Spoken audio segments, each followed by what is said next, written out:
This movie has 4 things that I don't like, and 1 thing that I really do like. What does that mean? That there's 4 key things in this film that I hate. Oh, That it does repeatedly. other than the total film itself. Correct. Right, okay.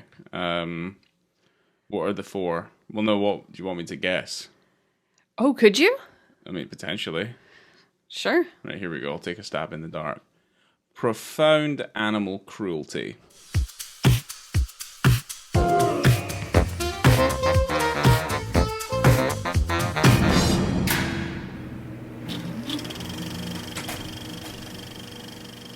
I thought we were done for the year. Nope. Special episode, baby. Yeah, we've got the final episodes already done, and it's got a date to go and stuff. And now this fucking secret special episode. This fucking bastard in films come out, and we now have to cover it because it's topical. Yes, it is. Yeah, it's not good though. Well, hello there. Welcome to On the Beat, the podcast that uncovers full frontal male nudity in cinema. My name is Laura, and I am joined by my co-host, Ryan. Hi.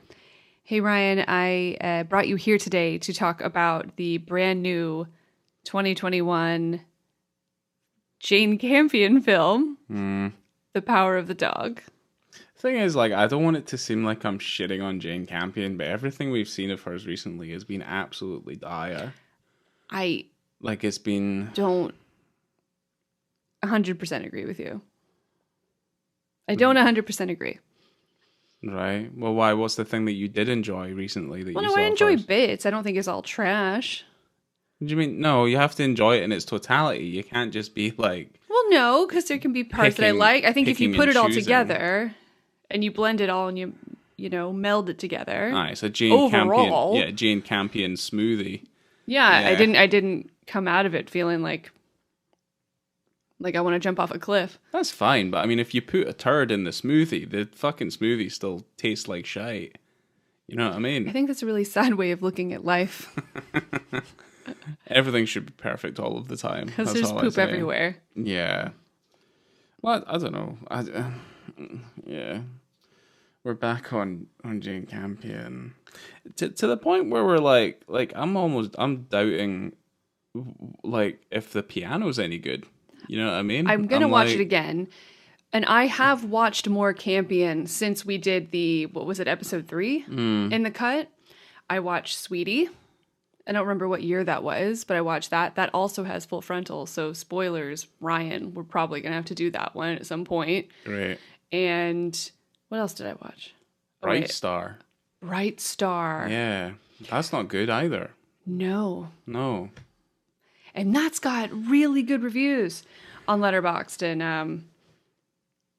I didn't like it. And that's really right up my alley. I love a period piece. Yeah, people seem to love this one. I mean, I don't know. This one, The Power of the Dog. Power of the Dog. Yeah. People seem to like this one fair bit. Yeah, people seem to really like this one. I hope it's not because I don't know if I've fallen out of love with a particular kind of filmmaking or.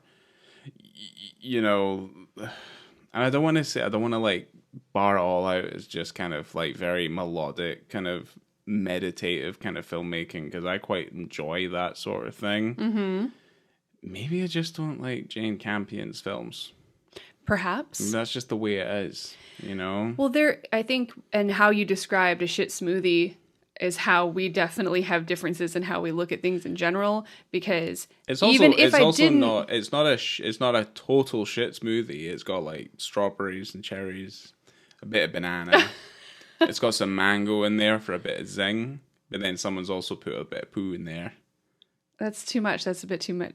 That's the mango. It's a smoothie. It's I don't like it. It's like you're making soup. You can put anything in a soup. No. Yeah, you definitely cannot. You can. No. You can. Because it tastes weird if you put weird stuff in there. Okay. That's not the point. The point is that I think that I tend to look at things in more of a general overall kind of, Yeah. I don't want to pick these little pieces out and go like, this fucking ruined everything and it was trash because of this. There's stuff that I liked and stuff that I didn't like. You know, I didn't like the castration, spoilers. I didn't like the mutilation, spoilers. I didn't like someone slapping a horse around. Not a fan. But guess what? I left the film, left my couch, because it's a Netflix film, it's a Netflix feeling movie. Overall surprised in a bit. And I don't know, mildly satisfied, because I think being with you, Ryan, and knowing how you feel about Campion, and then hearing from other people how they really, really liked it, but they don't have the relationship we have with Jane Campion. No. You know what I mean? So I definitely didn't have high hopes. It's also an unrequited relationship with Jane Campion. She doesn't even probably know that this even exists. Of course she doesn't. No. I mean, to be fair, she probably shouldn't even give a shit, because she's definitely on the higher pedestal than say the likes of me in terms of filmmaking caliber and things like that. But at the same time, I think that if you had something's fucked up, If you had sent Benedict Cumberbatch an email saying, "I'm making a film, will you take your dick out?" How do you think he would respond? I don't know. I think he'd also respond with, "Will you give me an opportunity to try and rectify my terrible American accent?" And you say yes. I'll be like... And then he fails. It's not so much that he fails, it improves with every film that he does. Because obviously, when he started playing Doctor Strange, at least in the first Doctor Strange movie, it was glaring how awful it was. Think about anything other than his accent. No. During the whole of that first Doctor Strange movie. I thought it was a comedy. Was it in the Thor... Or was it like a Thor thing where it was like... No, it was the first Doctor Strange movie. No, but you know how they have the snippets at the end, the after credit scenes? And it's like, oh, the first time we ever saw Stephen Strange. And he's like, hello, I'm Dr. Stephen Strange. And I suppose you are Thor. You must like beer. You are a man. I was once a surgeon in my previous life. Yeah. Yeah, it's a bit... He's gotten better. It was jarring. Let's to say the least, it was jarring. And to be fair, we don't need Benedict Cumberbatch to do an American accent. The thing is, the MCU's done quite well by giving him less dialogue. We'll see what he does with the new Spider-Man movie that comes out this coming week. So I'm so excited. Yeah, we'll see. But he's... Well, no, let's put it this way. I think Benedict Cumberbatch is a very good actor. Absolutely. I think he's very impressive in this movie, if for the one thing, and this is the thing that really kind of brings the film down for me, and it's not that it feels like it's a drudgery, because it's very dull, and you feel like you're grasping at whatever plot points are kind of thrown your way, because you're desperately wanting something to happen, or at least to kind of feel like what happens at the end of the movie feels justified, because I'm not 100% sure. But Benedict's character is an incredibly unlikable...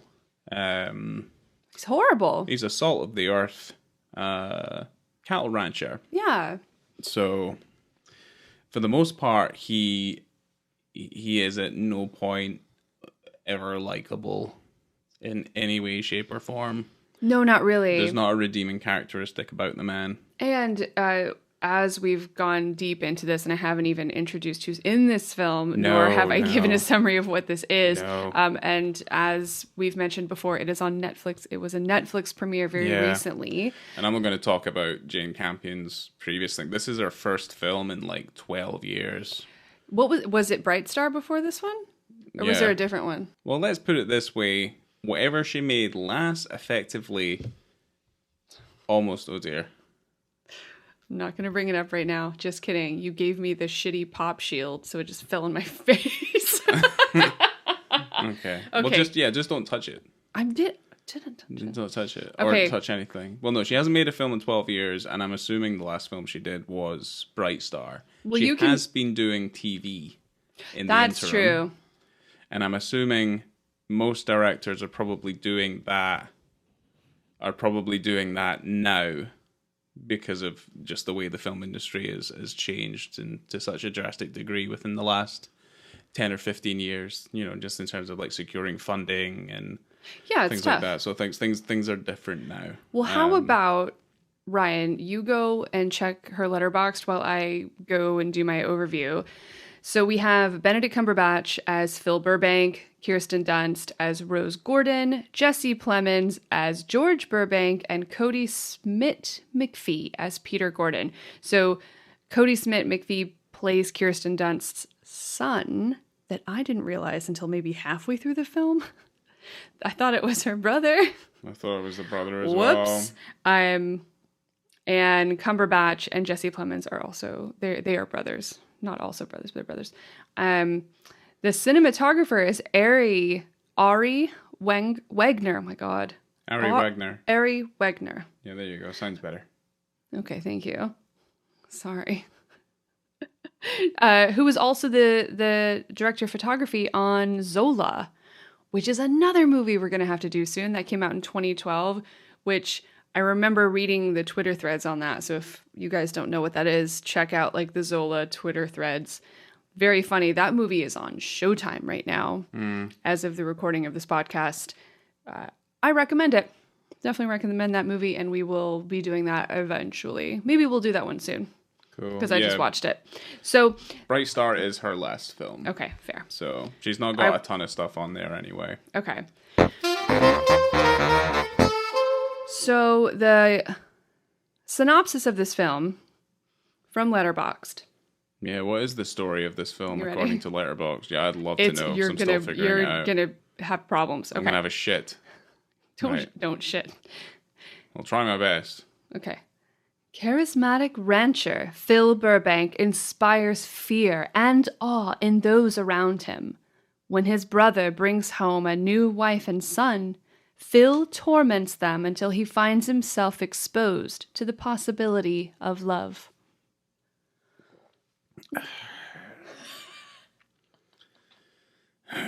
I read that synopsis before we watched the movie.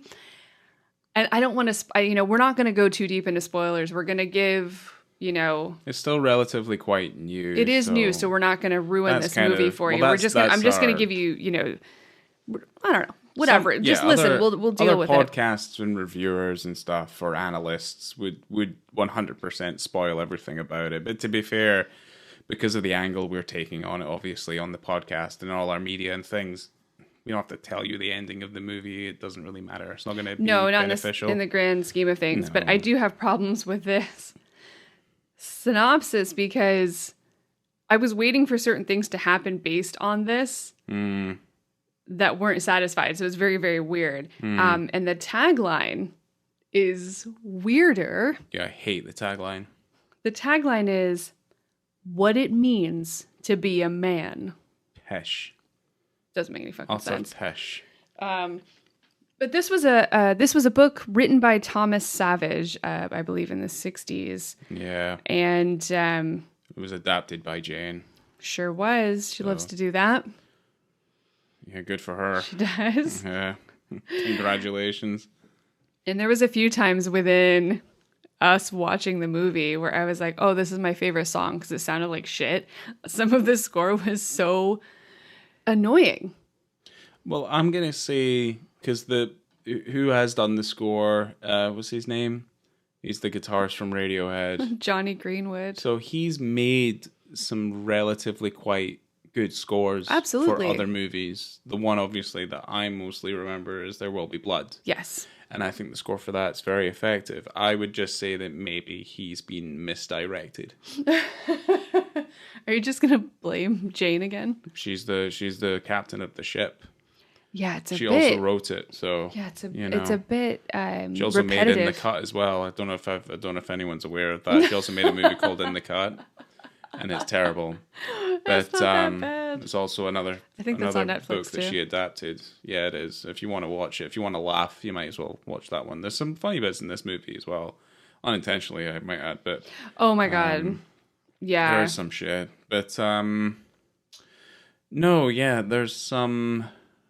Let's look at it more. Okay, we don't need to keep doing a poo. We don't need to keep pooing on it. No, I was gonna say I think some of the film looks nice. No, I think it's beautiful. Really? I really do. I think wouldn't that go that you far. have the really wide landscape shots that are very, very beautiful. I would And obviously, say- we're not shooting in Montana, which is where the film is set. We're shooting in New Zealand, and New Zealand's fucking gorgeous. Yeah, it was a New Zealand funded. It was a New Zealand Film Commission funded. I think it was film. like an international thing, so it was filmed in a few different places. But I'm fairly certain the landscape is I think New almost Zealand. 90% of it is shot in New Zealand. Beautiful, absolutely beautiful. But it's meant to be Montana, basically. You know, and you have so many of those overhead, very, very wide shots where everything looks quite small. Everyone feels kind of small and isolated, and I thought that was effective.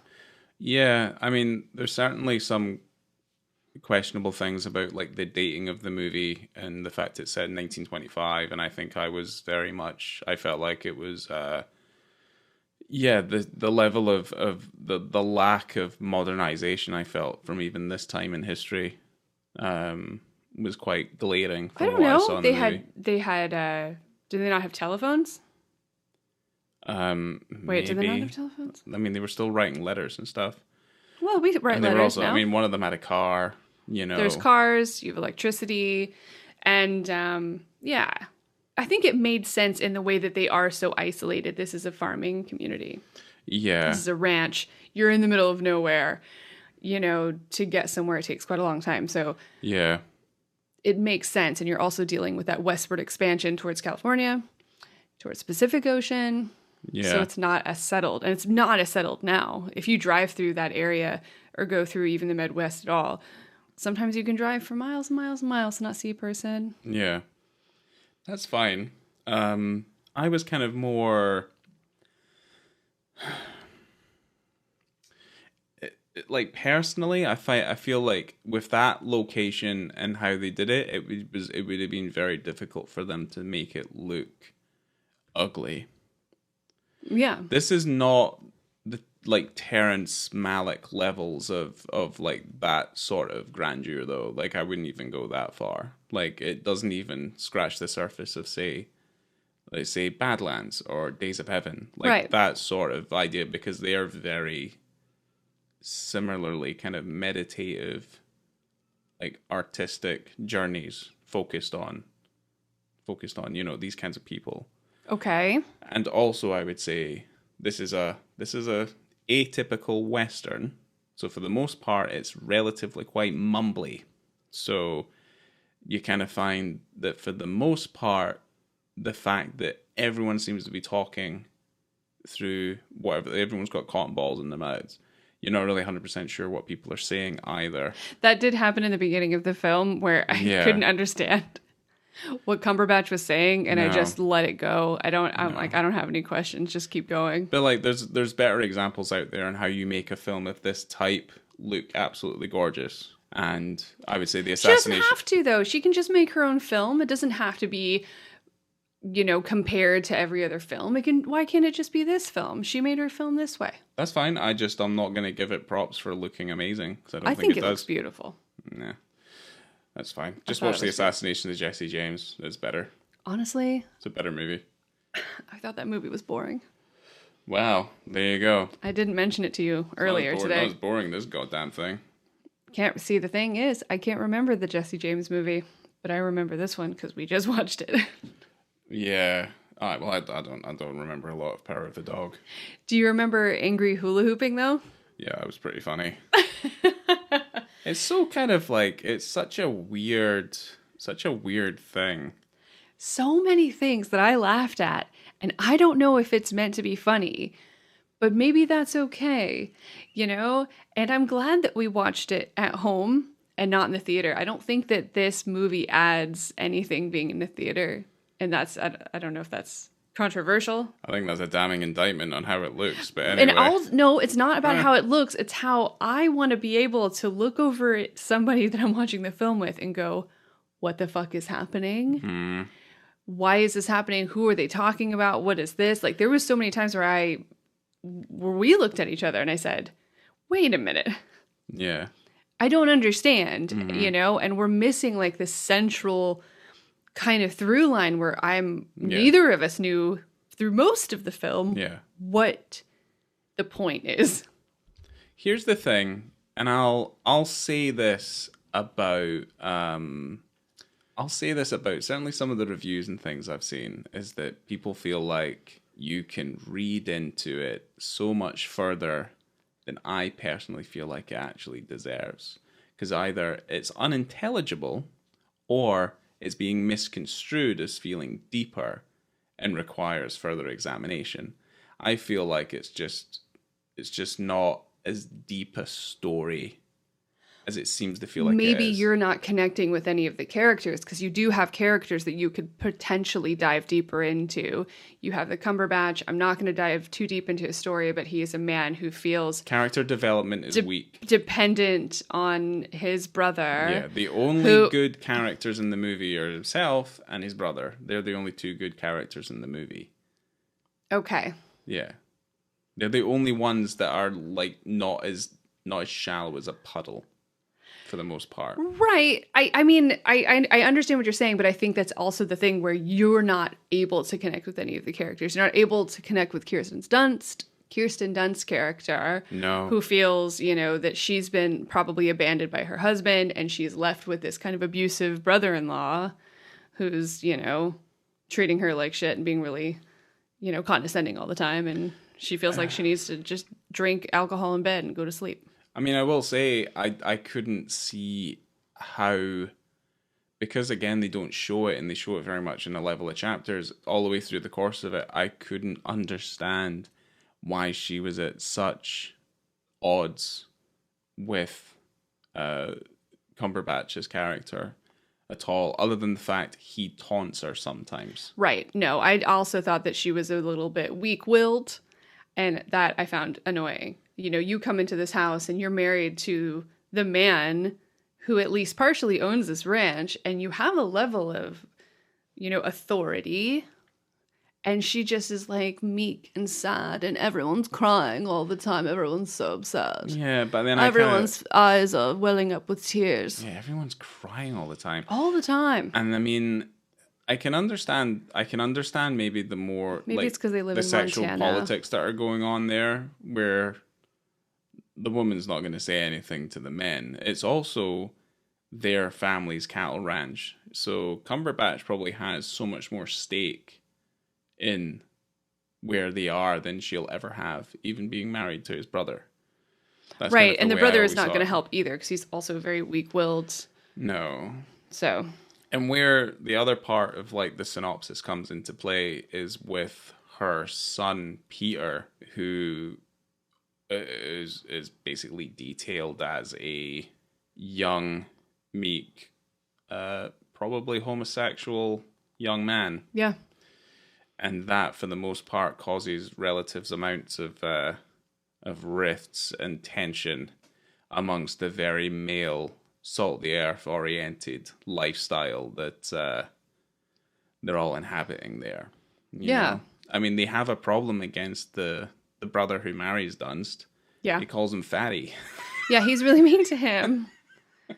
You know, he's really mean to him. Yeah, so no, I mean, Peter has... It's really shitty to everybody. Peter has no chance against him if the brother, who's slightly overweight but barely looks it, is basically being taunted. Like, I mean, they call that kid all sorts of horrible stuff. Yeah. You know what I mean? They do. Yeah. And obviously not delving too far into the story and the development of Cumberbatch's character, but yeah, there's some sexual tension there. I didn't love it. I'm just kidding. No. I found it intriguing, but it was funny because the son, who I still thought was the brother for most of the movie, his name's Peter. It's not explained till at least an hour into the film who he is. Oh my god! Like with a passing he's line like of so dialogue. old. Yeah. He's so old. He just looks like her brother. Yeah. I'm like, are their parents dead? That's not what's happening here. It's either that, or I mean, like Kirsten Dunst is like ageless. I love her. Yeah. But every time she said Peter, it was so awkward. I'm like, has she had another character in a film that she's playing against called Peter other than Spider-Man? So that every time she goes, oh, Peter Parker. You know, she didn't say Peter Parker, but it's like, I just kept feeling like Tobey Maguire is going to pop up. Just waiting for him. Yeah. Well, Tobey Maguire's been busy with that other movie that he might be in. Oh my God. Yeah. No spoilers. No spoilers. I don't fucking know. I know. I'm I just going ran where out of the theater the other day. I'm just going where the internet tells me to go. Ran out of the theater because I didn't want to see the Spider-Man trailer. Yeah. So. But, yeah, we will see. We will see. I mean, I'm doubting we're going to be covering that on the podcast anyway. So. If there's a dick in Spider-Man No Way Home, I'm going to lose my shit. Yeah. I will scream in the theater. Yeah. Well, I mean, it'll be Jay Jonas, probably. Yeah. J.K. Simmons. He's not on my list. As far as I know, he's never gotten naked, so. No. I mean, he doesn't need to. It's fine. He's perfect. Yeah. Hula Hoop and Peter. Yeah, we got Hula Hoop and Peter, which I loved so much. I laughed so hard. Weird, yeah. He's just so angry. Came out of nowhere. Just hula hooping like crazy. I only have a couple of points in this movie that I wanted to bring up, and other than angry hula hooping, was when I mentioned it before, but when Cumberbatch slaps the absolute shit out of that poor horse. He's got a lot of like rage within him, and like anything will set him off. Like any little thing will absolutely ruin his day, and he's got to not only tear a new asshole for everybody, but he also has to beat the shit out of a horse. The man's at odds because he can't control the feelings that he seemingly has. Because he's a manly man. Because he's a manly man, and he can't admit that, this is the 1960s. This is only 1925. He does not want to admit that he potentially has feelings for men. Yeah, I mean, this isn't, and that's not too much of a spoiler. I mean, that's very much like the crux of this guy's character. But at the same time, our decade's gay cowboy movie, pretty much. But Brokeback Mountain is far superior film to that. Oh yeah. Yeah, fuck yeah, I love that movie. That movie's very good. It's so good. I watched it and I cried. Yeah, that film is not boring. So, the horse scene. All I was thinking the whole time is like, how are they doing this without actually hurting the horse? Like, I know that horse isn't that good of an actor. Like, he's scaring the horse. No, the horse is genuinely scared. There's a lot of, like, upset animals and a lot of, like, cut open animals and, like, animal balls. And I fucking hated that shit. Yeah. Again, there's things I liked, but overall, I still liked this film. But, man, oh, man, I had to look away. They're cutting off skin. Ugh, farmers. The thing is, like, they're taking the cows and stripping their hides to make rope. I'm assuming. Rope farmers. Yeah, but then there's this other. There's other things that kind of happen later on. You're like, well, what are they doing?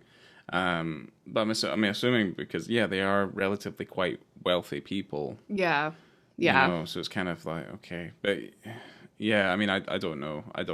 If there's people out there who paid more attention to it, then please let me know what exactly Benedict Cumberbatch is actually doing there. I think that's maybe just a byproduct of cattle ranching, because you can do so many things with a horse. Or, I'm sorry. Yeah. With cows. Yeah, they're not doing it. Yeah, other than hitting the horses. Other than smacking the horses up, Just takes a towel and he starts slapping the horse with it. I hated it. I was like, why are you doing this? And it's obvious. Like, it happened, and like you see the horse like kind of topple over and stuff like that. Yeah, he's scared. He wants to run away. He's so scared. And then you go, oh Jane. God damn it, Jane. Yeah, it was not. I don't remember a lot of animal cruelty in The Cut or any of your other films. Why are you slapping fucking horses? No, the only cruelty in that film was the painful watch that it was. That's cruelty to the audience? Yeah, cruelty to everybody else out there. Whatever, that movie was not as bad as you say. Yeah, whatever. I'm allowed an opinion. Yeah. Yeah. Do you remember that other part where you've got Kirsten Dunst and Plemons, who, by the way, are a married couple? This is a married, in real life, couple of human beings. Yeah, not to be, like, horrible or anything, but, like, every time I see him, he looks like that villain out of Dick Tracy. He's, like, brickhead. Like, bricked off head. You know? Because, like, I know in Spider-Man and stuff, there's a character called Hammerhead, and he's just a guy with, like, a square-shaped head who, like, headbutts things. Yeah, so, he does. Yeah, so, like, I don't know, like, he's got a massive forehead. He does. And he does remind me of the guy in the Dick Tracy movie, which is actually also, I think it's a better film than this one as well. I don't think I've seen that movie. It's really good. I think it's on HBO. You might actually be able to watch it. Okay. I haven't seen it in a long, long time. But I don't think I've seen that or Who Framed Roger Rabbit all the way through. I cannot believe you've never seen that movie all the way through. It's the only movie I want to watch with like humans mixed with cartoons is Cool World. Well, I know we're gonna watch something after we finished up with this. Wait, you're gonna maybe watch Roger Rabbit? I don't want to watch it right now. No. We got like The Night House we can probably watch. Okay, I want to watch that actually. I want to watch something that I think is gonna be good. Okay, good. Yeah, we watch a lot of trash this weekend. Not this included. Hold on. Okay, so I wanted to talk about the part where Plemons and Kirsten Dunst go and they have a little dance. It's like they just got married, they go have a little dance, and then he starts crying. Like, everyone always fucking starts crying. Everyone's eyes are just liquid. And he goes... I can't believe I'm going to be alone. He goes... and she's like, what's going on? Why are you so upset? And he goes, it's just so nice to not be alone. Oh, fuck off. And I'm like, dude, you've been sleeping in the same bed as your brother for the last 30 years. What are you talking about alone? Yeah. They sleep in the same bed. They sleep in the same bed all the time. They sleep in the same room and they sleep in the same bed. Yeah. They share beds.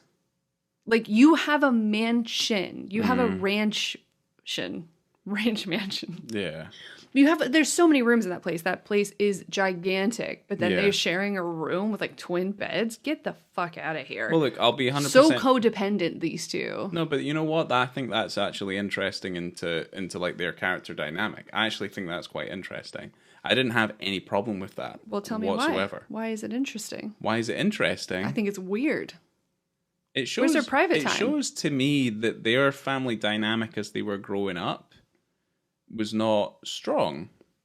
And it wasn't, they were supportive of each other. Okay. That's what it screams to me. So you think that their parental units were not supportive people? Yeah. He takes the piss out of his brother all the time, calls him fatty and stuff like that. But anyone who's ever had a sibling or anything like that, if you're doing that growing up, that always happened. And also Benedict Cumberbatch, I would say just his character in general. I don't think I was that mean to my brother. No. Well, I have two brothers, but that was in the middle, so I couldn't be mean to my older brother. No. But we're not, this is a film. So we're... we're looking at them and the kind of, what they're doing and things like that. He's also slightly jealous of his brother because his brother's gone to college and he's more learned. Yeah. Well, he's not completely responsible for like the comings and goings and the business of the ranch. No, I mean, Cumberbatch holds the shovel. He has the fucking account book. That's just the way it seems to be. Right. Like, that's their dynamic. But I like to think that overall, as they were growing up, they did have to become very supportive of each other. Okay. And that's just the way it is. And they're very honest with each other. So I don't really have too I much don't know of a if problem it's a with they that. thing. I don't think it's a reciprocal honesty because Plemons couldn't even tell Cumberbatch to take a fucking bath because he stinks like shit. I think it's more like that's kind of more like a family respect thing. Like, I don't have a problem with any of that stuff. Any of the stuff that includes them and their scenes and what they're doing, zero issue with them whatsoever. It's all the rest of it that's a little bit problematic. So, do you remember what happens at 43 minutes and 27 seconds? I'm assuming this is that he gets mud stuck in the dick. Yeah. All right, okay. Okay. So there is the penis scene, and it happens at, again, 43 minutes and 27 seconds, roundabout, where you see Cumberbatch on his own. I'm not even saying his name. Phil, who cares? So, yeah. And he's on his own, and he kind of climbs through this little wooden thicket type thing, and he climbs through this little hole to get to his secret little hidey place. And it's a pond, kind of like a nice big, not a lake or anything, but like a pond, a creek type of thing. And it would make me think that because of the way it was constructed and the way it was, he's had that little hidey hole since he was probably quite a young boy. Yeah, because I think this is the, as I'll probably get into explain a little bit more, at least my idea of what it was to him is that he feels like he's so responsible for everything and he has to put on all these airs of being a strong man's man, that this is the one place that he has on Earth where he can be completely vulnerable and he can be completely himself, and no one else is allowed to know where it is. No one else is allowed to see him in his vulnerability. So this is the place where he can come and fully undress. You actually see him kind of like bathing in a way, in his rancher way, I guess, where he's covering himself in mud, and he's just like rubbing mud all in his butt and rubbing mud everywhere. And this is where the full frontal scene comes in. It's not amazing, it's very brief, and it's not super even, brief, and it's not even like a pause and check it type of situation, but it's fine. Like, it works very well for what the scene is, because it's not necessary. No. But I think it does, in the moment, give exactly what you need to know about his character and what he's all about in that moment. A very, very private kind of moment for him. So I don't mind. I don't need a full on. No. There's another Cumberbatch. Yeah, you actually see more dick in. There's a bathing scene where a bunch of the men, they all get naked and they're all kind of swimming in the creek. Yeah, very homoerotic, but I think that just like the homoeroticism comes about not always when a bunch of men are bathing together, but it happens. Yeah. I would say it's fairly common, but all these ranchers are out, they're topless, they're naked. They're naked men. They're so manly. They see another dick, they're just like, yo, like, we're good, aren't we? Yeah, we all got dicks, right? It's like, you're gonna touch my dick. Put my dick in your hand. My God. Like, well, touch my balls. That other penis scene is like an hour and 11 and 10 seconds. Put them in my mouth. But there's definitely more nudity towards the end of this movie. I'm gonna ride the horse. Or that's kind of in the middle. Anyway, doesn't matter. But I don't know if you have anything else to add about, like, at least the Cumberbatch dick scene is probably the more. If it wasn't for the fact that he was rubbing himself with the mud in such a way that he pulled his dick to the point where it ended up touching his stomach, you probably never would have seen it. No, because the camera pans up at the point where he turns around, so it tilts up. Oh, my apologies. So it's because it's framed in such a way that it's more in a mid shot as opposed to anything wider. So we don't see it. It's incidental. It's incredibly incidental. Yeah, definitely. But then he jumps in the water. We don't see anything there. He rinses off all of the mud and stuff like that. And effectively, the scene is over. Takes a little swim. Yeah, it takes a little swim. It's brief, but it's effective. I thought it was. It's funny because I talked to a few people who had seen this movie before I got a chance to watch it, because I wanted to do it with you, Ryan, so we could do a little episode, and no one remembers the penis. No, because it's not particularly. It's not highlighted in any way, which I think shows. I don't know what it shows necessarily, but I think it works for what the scene is, and I don't think that anyone needs. I don't think a dick necessarily needs to be highlighted at all. Anyway, it should just flow with the film. Yeah, and it should just work with the film. Well, the thing is, like, I kind of wanted a little bit of explanation as to. I was like, why is he rubbing mud on himself and then jumping in the creek? I didn't fully understand why that was happening. But for the most part, like, if that's like one of my questions, there's so many other questions that I wanted answered. Well, I mean, that's a therapeutic thing. You've seen House of Gucci. Mud bath. Yeah, we did see House of Gucci. Mud bath. Yeah. I honestly wasn't weirded out about the mud. I thought it was fine. Yeah. These films are, I mean, House of Gucci is probably slightly more entertaining than this one. But they're rated exactly the same. Oh, in your book? Yeah. House of Gucci is rated higher for me than this one. Yeah, I gave it. Middle of the road. They're both a bit middle of the road. I still like these movies. So, moving on. I do have little bits of trivia and stuff that I didn't get to say before, so I could maybe drop those on you now. Drop it. Okay, so there were two other people that were originally cast in this film in the roles of George Burbank, the brother, and Kirsten Dunst's character as Rose. And so originally Rose was meant to be played by Elizabeth Moss. Okay. I feel like that works too. I feel like I remember when this movie was announced, I was like, oh yeah, Elizabeth Moss. Yeah. And watching it, you go, even though Kirsten Dunst, I love Kirsten Dunst, whatever. But I thought Elizabeth Moss would have been really good too. Yeah, I think Elizabeth Moss. They share these characteristics, the two of them. Yeah, I think the issue I have just overall in general is just her character is not developed significantly enough. A lot of it is left up to interpretation, and I'm just like, show me more key important things that make me understand and realize why she gets to the destination that she gets to. True.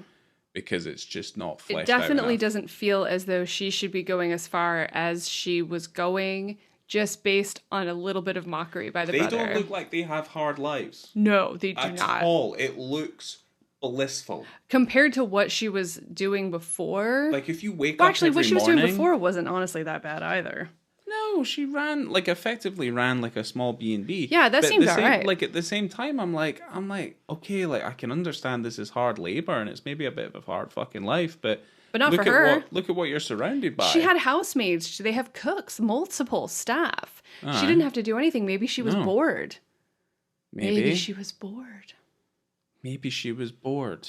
And she was sad. Wow. And bored and lonely. Whatever, sad, bored, and lonely, that's enough to arc. Make you want to drink some bourbon by yourself in bed. Ugh, give me a fucking break. Okay, so in the role of George, was Paul Dano. Oof. All right. Yeah. Yeah, then it gets a little bit too close to fucking, like, There Will Be Blood. Yeah, I mean, I don't know. I think Paul Dano... Yeah, would have been a different flavor. For sure. He had to drop out because he's doing the Batman. So he had to drop out to the schedule because of the Batman. Riddler. Yeah, he's the Riddler in that movie. And Elizabeth Moss dropped out because of conflicts with The Handmaid's Tale. So...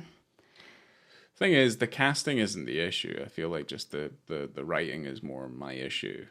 It focuses on the wrong things for me. For you, okay. Yeah, it just needed to be, instead of cutting things off and progressing the timeline a little bit too quicker than it needed to be, it needed to put us right in the framework as to like why these people get to these points. Phil is probably the most developed from beginning to end. He's incredibly unlikable and completely unrelatable from start to finish. Yeah.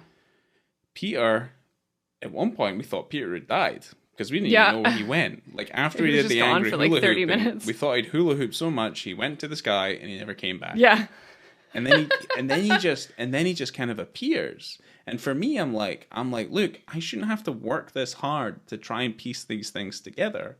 We're working in a visual medium. Like I can understand that Kirsten Dunst has married the brother, right? Yes. He's moved them in, but then you don't see Peter again until like fucking 25. I think it's because he was later. at school or something, but they never. I don't think they explained that until like way later.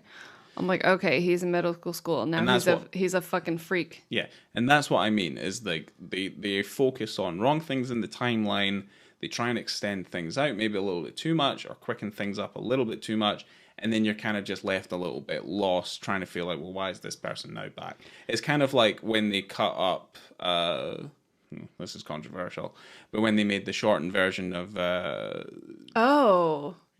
Kingdom of Heaven, right? Yeah, they did the shorter version of that where like characters would be seen in one scene and then next thing you know is they're gone, they never come back. Okay. And then you're at your funeral and you're like, right, okay, I don't fully understand this, right? Yeah. So I feel like either this script is maybe over long and they've butchered it in the edit, or it just wasn't there to begin with. And it's still long. It's, like it doesn't necessarily, I didn't feel like I was sitting there for too long. Honestly, like when we first paused it for that first dick scene and it was at 46 minutes, I didn't feel like I'd been sitting there for almost an hour. So that's a credit, at least in my opinion, to the film. It was not ideal.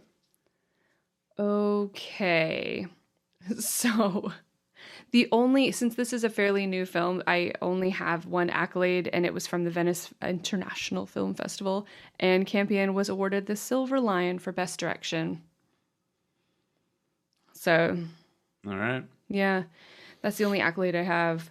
But yeah, I'm going to wind this down and ask you if you would recommend this film. If you have Netflix, then you have no excuse not to watch it if you want to. Okay. But I don't know if I could recommend it though. It kind of depends on what you want. It's like if you're, because I don't want to feel like a simpleton or a fucking philistine or whatever. Like we're trying to, like I feel like I've watched a bunch of stuff that I feel. I mean, I'd get more enjoyment watching an Andrei Tarkovsky movie that's double the length of this one. And those films are incredibly slow. All right, like film boy. The slowest of burners, right? Well, I'm trying to make some level of comparison. I don't want to make myself feel like, I've grown tired of this sort of thing. Like this more examinary, like, style of filmmaking. Okay. I just feel like the story is just not there. It's not interesting for me. When I feel like I'm grasping at it and I want it to tell me a bit more than what it's saying, I don't want to have times where I'm like zoning out, looking at my phone, then going back to the film. And I'm like, all right, okay. I was like, what's happening here? I shouldn't feel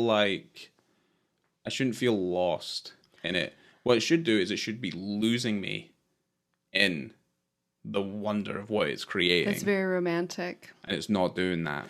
I wasn't necessarily swept away, but I also wasn't, bored. I might have looked at my phone like once, but that wasn't a lot. I felt pretty engaged during the whole thing, and okay. Also I was pretty excited because at the end of the film we got a titular line, which is my favorite thing, other than full frontal male nudity, is a titular line. Yeah. God, I love it, and it was perfect. Yeah, it's another thing as well where it's like it's a line in a book. Isn't it the Bible? And yeah, pretty much. And it requires you to then do some additional reading yourself in order to kind of fully understand what exactly it means. No, I had no idea what it was talking about. Yeah, so it's like... There's one thing we didn't talk about, which I'm not going to talk about, but I am going to say Bronco Henry. Which, if you were to do a drinking game to this film, you would drink every time someone says Bronco Henry. Yeah. And let's say it this way, like if you're going to decide to do a drinking game to this movie in particular, make sure that drink is fucking ethanol. Wow, it's just getting worse. The more that you hate it, the more I like it. Yeah, but that's usually our dynamic though. No, fair enough. No, but we both share the interest in that we've seen it once, we're never going to watch it again. You're right, I don't want to watch it again. So that would bring me to recommend this movie, and I'm not doing a glowing review or anything. I'm just saying that I think that it's not too long. You're just saying it to be contrarian. And no, I told you after we watched it. It's fine. You that can admit I enjoyed it. I gave it we could get to the ratings, but I gave it 3 stars for the film. Yeah, I gave it 2.5. I think it's straight down the middle. Which is fine. And I think I gave it 3 just because there were things that surprised me about it that I wasn't expecting. And I also have so much of Campion's In the Cut in my head that I hated how it looked, that this one comparatively, which we should not compare the two, but we will, it looks so much prettier. It's a lot easier to digest than In the Cut. Yeah, well, most of In the Cut's out of focus. Yeah. But this, I don't know, I still think it's pretty. I liked the characters. I mean, she also made the piano, and the piano, as far as I remember, and I mean, we're going to have to rewatch it. We're going to do it eventually, and I'm looking forward to rewatching that film. Yeah, that film, I remember being very pretty.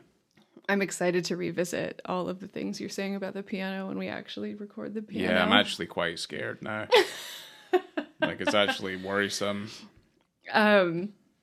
And for the actual scene, for visibility and context in terms of the male nudity, I'm giving it, if you're doing just the Cumberbatch scene, it's a 0.5 star. It's a 0.5. In terms of the later one, it's agree. maybe a 1 star. Probably, yeah. Later in the film. Yeah, they're incredibly incidental. It's almost as if they're accidental. Yeah, and to be fair, I'm not mad about it. It's just it's just not. Well, I guess if you're gonna do it with context, the context is like 5 stars, and the visibility is like a 1/2 star. Yeah, Maybe I mean, that I'm not going to give the context that high a regard. I'm still trying to figure out why he covered himself in mud. Like, I really don't know. It's like, have you ever slurried around in like mud and shit, like going on trails and things? Like, you stir that shit up, it smells like straight up shite. Ryan, I live in mud. That is my life. You do. It smells like shite, right? Yeah, it smells. Well, yeah. The dirt sucks. Yeah, so as an archaeologist, covering himself in dirt and shit. I live in the dirt. Getting mud in his pee-pee hole. What do we call us? Dirt goblins? Dirt gremlins? Dirt gremlins. That's what we are. Mud moblins. Yeah. Mud daubers. Mud daubers. Mud grubbers. Mud robbers. That's what you are. No. Someone's like, you're stealing the mud. Call the mud police. Okay. Is there anything else that we missed, or are we good to wrap this up? Oh, yeah, I want to go have a snack. I want to go watch a good movie. Okay. Yeah. Well, thanks guys for being here for our special episode of The Power of the Dog. We'll be back with more Jane Campion in the future. Hopefully not right away. There's other special episodes I think we're going to do soon because there's a lot of stuff coming up in this Oscar season. Nightmare Alley, I heard, has some full frontal, so we're going to have to deal with that when that comes out. But if you guys see anything that we haven't done or you want us to cover, send us a message on Instagram. We're probably more on that than anything. Yeah. But it's @onthebeat, BiTTE. And yeah, thanks so much for being here. And we're coming to you from Bronco Henry's secret porno stash under the tree in the forest. Wow. Spoiler alert. I've been Laura. And unfortunately, I'm still Ryan. Oh, thank goodness for you. Yeah. We'll see you next time. Goodbye. Bye-bye.